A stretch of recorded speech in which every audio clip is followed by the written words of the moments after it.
Hello everyone, welcome back to Items from the Archives.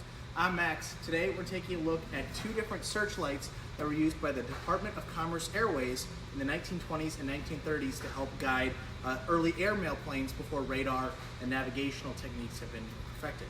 So stick around and let's get started.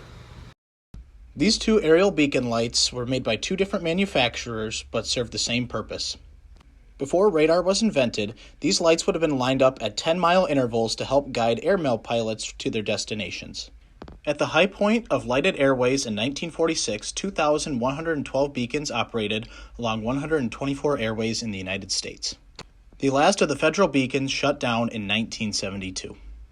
The two beacons that we have on display here at the Fargo Air Museum were located on a tower somewhere close to Columbus, North Dakota. They were removed in the 1950s and sat in a hangar for many years. As you can see by this final video, these lights were extremely bright for pilots.